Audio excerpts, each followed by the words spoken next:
حیا جب رفت صائمہ آفاق زرار کا کچھ نہ کر پائی تو وہ سیدھا مبارک مستور کے سامنے آ کر کھڑا ہو گئی،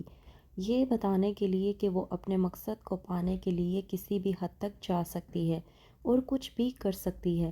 ڈرامے کے نیکسٹ ایپیسوڈ میں آپ لوگ دیکھیں گے کہ حیا جسے بار بار رفت صائمہ اور ارم کی طرف سے وارن کیا جا رہا ہے کہ وہ سدھر جائے، باز آ جائے اپنی حرکتوں سے، لیکن حیا جس کا کہنا یہ ہے کہ وہ ایک کام جب کر لیتی ہے تو وہ پیچھے بالکل بھی نہیں ہٹتی۔ حیا جو کہ رفت کو بار بار وارن کرنے کی کوشش کر رہی ہے کہ آپ لوگ میرے راستے سے ہٹ جائیں ورنہ میں آپ لوگوں کا وہ حشر کروں گی کہ آپ لوگ سوچ بھی نہیں سکتے۔ ارم حیا کو وارن کرنے کی کوشش کرتی ہے اور کہتی ہے کہ میں آپ کو پہلے ہی کہہ دوں کہ بہت جلد ایک ایسا موقع آنے والا ہے کہ جب آپ کو گھر کے کسی کونے کی ضرورت پڑے گی تو میں آپ کو پہلے ہی سجیسٹ کر لوں، گھر کا کوئی ایسا کونا تلاش کر لیں جہاں پر بیٹھ کر آپ آسانی سے رو سکیں۔ حیا ارم کو منہ توڑ جواب دیتے ہوئے کہتی ہے کہ مجھے گھر کا کوئی بھی کونا تلاش کرنے کی ضرورت نہیں ہے اور نہ ہی مجھے گھر کے ان مسئلے مسائل سے کوئی بھی فرق پڑتا ہے، کیونکہ میں R&H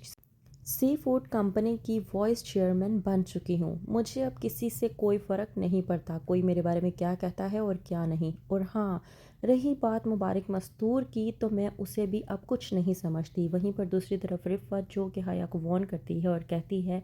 کہ ارم کی اب شادی ہو چکی ہے اور وہ ہارون کے ساتھ بہت زیادہ خوش ہے، تو تمہیں کوئی ضرورت نہیں ہے اس کی زندگی میں کسی بھی قسم کی کوئی بھی آگ لگانے کی۔ اور رہی بات ارسلان اور سونیا کی تو ان کی بھی بہت جلد شادی ہونے والی ہے، تم اپنی خیر مناؤ۔ حیا رفت سے کہتی ہے کہ آپ آخرکار کہنا کیا چاہتی ہیں؟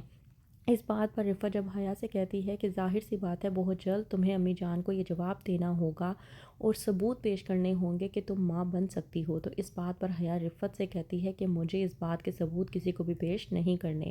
اور نہ ہی میں کسی کو اس طرح کے ثبوت پیش کرنا ضروری سمجھتی ہوں۔ وہیں پر مبارک مستور بلواتی ہے حیا اور روحان کو یہ کہنے کے لیے کہ اسے ان لوگوں کی کمپنی کا یہ پروجیکٹ منظور نہیں ہے۔ حیا یہ بات سننے کے بعد بے انتہا غصے میں آ جاتی ہے اور کہتی ہے مبارک مستور سے کہ ہم لوگ تھک چکے ہیں آپ لوگوں کے ان گھسے پٹے فیصلوں سے۔ تو مبارک مستور جب روحان سے کہتی ہے کہ مبارک گروپ کی 3 کمپنیاں ہیں اور وہ تینوں بیٹوں کے لیے کافی ہیں، اس کے علاوہ ہمیں کچھ نہیں چاہیے، تو وہیں پر حیا بھڑکتی ہے اور کہتی ہے کہ ایک تو یہ مشترکہ کھاتا ہمیں ہماری خواہشات کو پورا کرنے نہیں دے گا۔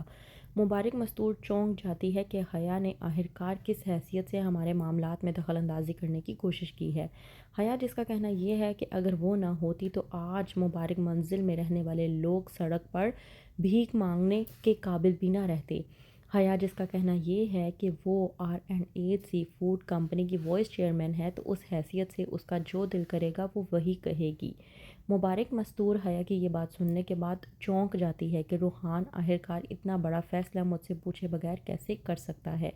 تو کیا کرے گی آگے حیا؟ کیا ہوگا مبارک مستور کا فیصلہ؟ جاننے کے لیے دیکھتے رہیے ڈرامہ سیریل حیا۔